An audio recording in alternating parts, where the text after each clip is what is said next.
گوادر میں بالآخر پہلے بین الاقوامی ایئرپورٹ کا افتتاح تو کر دیا گیا ہے، لیکن گوادر کی بندرگاہ کی طرح یہ ایئرپورٹ بھی ایک اسٹریٹجک اثاثہ تو ثابت ہو سکتا ہے، لیکن پاکستان کو کوئی کمرشل یا اکنامک فائدہ پہنچتا نظر نہیں آتا۔ حکام کے مطابق سالانہ 4 لاکھ مسافروں کی گنجائش رکھنے والے گوادر ایئرپورٹ کے منصوبے کی منظوری 2009 میں پیپلز پارٹی کی حکومت نے دی تھی، جبکہ اس کی تعمیر کا آغاز 2019 میں ہوا۔ یوں اس ایئرپورٹ کو کمرشل پروازوں کے لیے پوری طرح آپریشنل ہونے میں لگ بھگ 16 سال کا عرصہ لگا ہے۔ حکام کا کہنا ہے کہ ملک کی مجموعی سیکورٹی صورتحال، خاص کر چینی انجینئرز پر حملوں کے باعث ایئرپورٹ کی تعمیر میں تاخیر ہوئی ہے۔ یاد رہے کہ چین نے بلوچستان کے ساحلی شہر گوادر میں ایئرپورٹ کی تعمیر سمیت دیگر بڑے منصوبوں کے لیے بھاری سرمایہ کاری کی ہے۔ یاد رہے کہ بلوچستان میں امن و امان کی صورتحال اور احتجاج گوادر کے نئے ایئرپورٹ کے افتتاح کے راستے میں کئی بار رکاوٹ بنے۔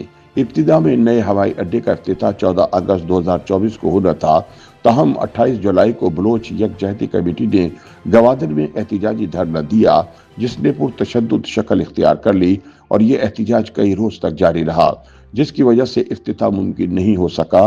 پھر 25 اگست کو بیلا میں ایف سی کے کیمپ پر خودکش حملے سمیت صوبے میں 13 مقامات پر دہشت گرد کارروائیاں کی گئیں، جس کی ذمہ داری کالعدم جماعت BLA نے قبول کی۔ امن و امان کی صورتحال کے باعث اکتوبر میں چینی وزیر اعظم لی چیانگ نے اسلام آباد سے گوادر ایئرپورٹ کا ورچوئل افتتاح کیا تھا۔ حکومت پاکستان نے جنوری کے پہلے ہفتے میں ایئرپورٹ کو فعال کرنے کا اعلان کیا تھا اور کابینہ کے اجلاس میں وزیر اعظم کو بتایا گیا تھا کہ 10 جنوری کو ایئرپورٹ سے پہلی پرواز مسقط کے لیے روانہ ہوگی، تاہم اس پر بھی عمل درآمد نہیں ہو سکا۔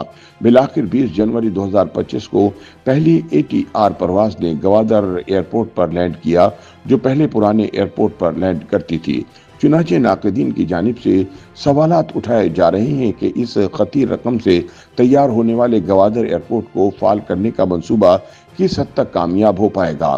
ان کا کہنا ہے کہ سال 2007 میں $250 ملین کی خطیر لاگت سے تعمیر ہونے والی گوادر کی بندرگاہ 15 برس بعد بھی سمندر کے ذریعے پاکستان کی تجارت کے 1% سے بھی کم کے لیے استعمال ہو رہی ہے۔ یاد رہے کہ چین کی فنڈنگ سے تعمیر ہونے والا گوادر ایئرپورٹ بلوچستان میں بحر عرب کے گرم پانیوں پر واقع ہے۔ گوادر کی بندرگاہ کو 2013 سے چین کی اوورسیز پورٹس ہولڈنگ کمپنی چلاتی ہے۔ تاہم گوادر شہر کے اندر اور اس کے ارد گرد انفراسٹرکچر کی تعمیر پر اضافی $1 ارب خرچ کرنے کے باوجود پاکستان کی بحری امور کی وزارت کی مالی سال 2022-23 کی ایک رپورٹ میں کہا گیا ہے کہ گوادر کی بندرگاہ سمندر کے ذریعے پاکستان کی تجارت کے 1% سے بھی کم کے لیے استعمال ہوتی ہے۔ اب گوادر ایئرپورٹ کے حوالے سے بھی انہی خدشات کا اظہار کیا جا رہا ہے۔ گوادر ایئرپورٹ پر تجارتی سرگرمیوں کو بڑھانے کے لیے وہاں رقبے کے لحاظ سے پاکستان کا سب سے بڑا ایئرپورٹ بنایا گیا ہے۔ Civil aviation website Skyscanner میں اس بڑے ایئرپورٹ سے ہفتے میں 3 پروازیں کراچی اور ایک بین الاقوامی پرواز عمان کے لیے دکھائی گئی ہے۔ یاد رہے کہ بلوچستان جہاں گوادر واقع ہے 2 اشروں سے علیحدگی پسندوں کی شورش کی لپیٹ میں ہے اور حالیہ مہینوں میں وہاں تشدد میں اضافہ ہو گیا ہے۔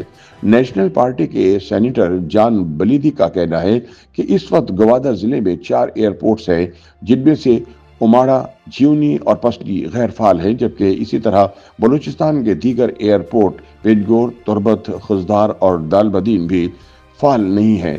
وہ کہتے ہیں کہ اس صورتحال میں ہمیں یہ سمجھ میں نہیں آ رہا کہ وہ کون سا کاروبار ہوگا یا ٹرانزٹ فلائٹس ہوں گی جن کے لیے لوگ گوادر آئیں گے اور پھر دنیا کے دوسرے ممالک کی طرف جائیں گے۔ ان کے مطابق اگر یہ ایئرپورٹ چین کے ساتھ اسٹریٹجک مقصد کے لیے استعمال ہوگا تو یہ الگ بات ہے، باقی اس کے کسی کمرشل اور معاشی فائدے کے امکانات نظر نہیں آتے۔